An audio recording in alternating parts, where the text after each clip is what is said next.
So happy Wednesday, and here's another episode of the Cryptid Club Worldwide little series that we have going on here. So, as you can see, I'm in front of my X-Files poster, and there is a reason for that because I'm starting something a little new. So, anybody who knows me knows that my favorite show of all time is obviously the X-Files.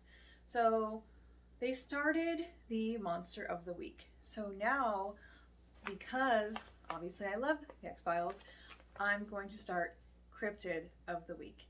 Now, I'm not going to do like the most popular or the most talked about cryptids all the time.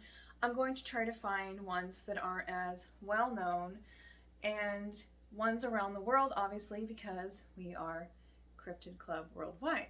So if you have any that you would like me to talk about, feel free to go ahead and send me those. I'll also, of course, do my own research, but I would love to hear your feedback.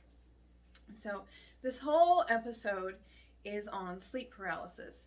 I did a post a couple weeks ago asking for everybody to send me things in if they had ever experienced sleep paralysis, and I actually had a ton. So I'm going to do 3 letters on those, and they're all really good, and then we'll do our cryptid of the week. So the first one was the hands at the foot of the bed. I used to live in my parents' basement when I was in college. There was always something weird about the basement because randomly electronic devices would go off and on, but that's another story. So it was late at night, like 2 or 3 a.m., and I was watching TV and kind of drifting in and out of sleep, or so I thought. So it's funny because when people describe sleep paralysis, they always say that they're not aware if they're actually sleeping or if they were sleeping. It's a really weird thing, but anyway. I will note that it was not drunk or high sleep. My TV was at the foot of my bed on a TV stand. I will never really even know if this was reality, but it seemed really real. I looked down at the foot of my bed. I saw black, claw-like thin hands with long nails reaching up towards my bed. I even remember my eyes blinking. After so many blinks, though, the hands were gone. I do remember the room being really cold. So when I read that one, it made me think of like an old hag, because that's I guess where sleep paralysis comes from, is the old hag syndrome. So I mean, the creepy old hands, that's kind of what I thought of right away. Okay, so the next one, the walls that scream. First off, this happened about 10 years ago when my son was a tiny baby. I have heard that being overly tired puts the body at risk for sleep paralysis.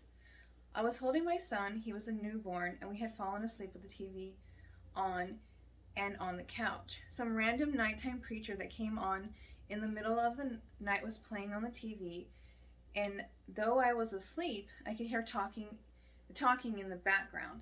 So I'm assuming they're saying that they were still aware that there was the TV on, so not like in a deep sleep.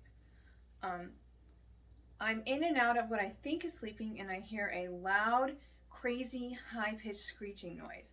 I've never heard this noise before, but it scared me to the core. I couldn't move, even though I was holding my son, which scared me even more. This seemed to go on forever, and I really don't know how long it lasted.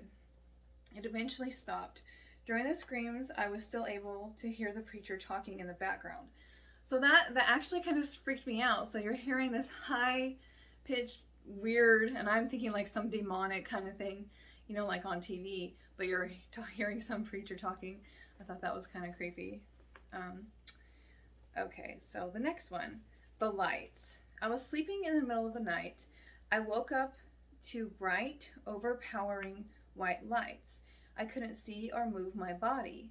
I don't remember anything happening other than bright lights and no sounds. I have no recollection of time of any of time lost. I've been told this was only sleep paralysis. This one really freaked me out because it was from like a weird email to my email. It was like a somebody who made a fake email and sent me that one. I'm not really sure if I would actually call that sleep paralysis, but it was so short and it was really weird, and I was like, anyway, yeah, that I had to add that one because it was so weird. Were you being abducted?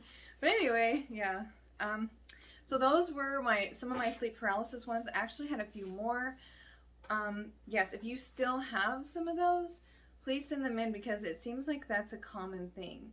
And they all seem to have screeching, weird noises, weird hands. The light one was different, but anyway. So we're going to move on to the cryptid of the week. So I chose Lizard Man of Scape or Swamp. Now, I do have a picture of him. Now, this was him. Okay, so on July 14th of 1988, the Lee County Sheriff's Department investigated a report of a car damaged overnight while parked at a home in the area of Browntown outside Bishopsville, South Carolina, on the edges of Scape or Swamp.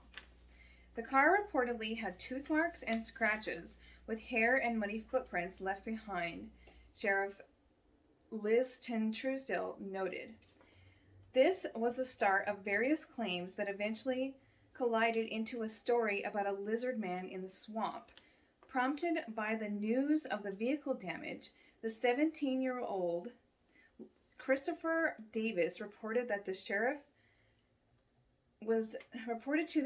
that his car was damaged by a creature he described as green, wet-like, and about 7 feet tall, had 3 fingers, red eyes, skin like a lizard, was snake-like scales, and 2 weeks prior, according to Davis, he was driving home from work that night. He worked in a fast food restaurant, and his car got a flat tire. After fixing it, he saw the creature walk towards him and then run at a full sprint. He ran and got in his car and began to drive. The creature was soon on top of the car. He applied his brakes, causing the creature to roll off the car. Davis then had enough time to escape. Coverage by the newspapers and media resulted in increased attention for his claims.